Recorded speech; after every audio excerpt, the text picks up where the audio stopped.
J'aimerais maintenant vous parler des statistiques d'une page Facebook.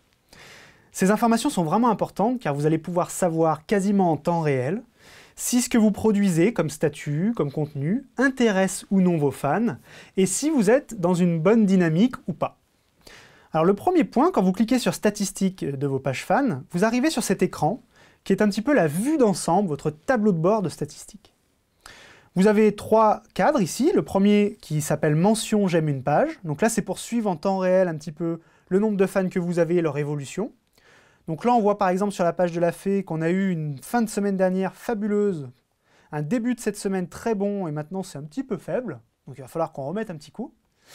Le deuxième cadre c'est la portée des publications, c'est-à-dire en général combien de gens ont vu votre publication, potentiellement vu votre publication, combien de gens l'ont affiché sur leur flux d'actualité.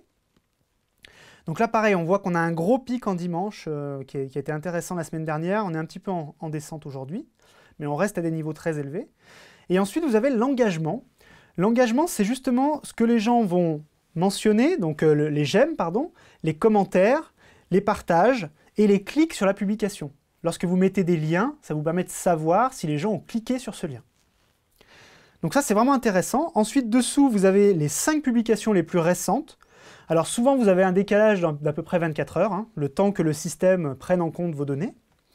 Et ça, c'est vraiment intéressant parce qu'on peut voir donc très simplement, vous avez donc la date à laquelle vous avez publié le statut. Vous avez un petit rappel avec l'éventuelle photo et le texte que vous aviez publié.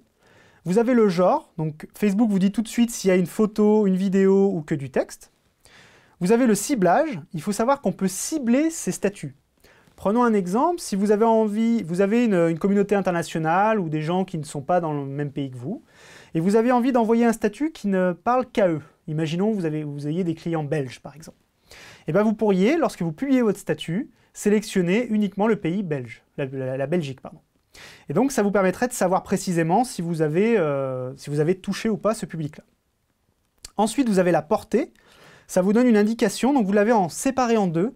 Vous avez la portée organique, celle qui est gratuite, entre guillemets, et vous avez la portée payante. Quand vous publiez un statut sur Facebook, vous pouvez également en faire la promotion. J'y reviendrai plus tard dans une autre vidéo, je vous expliquerai comment ça fonctionne.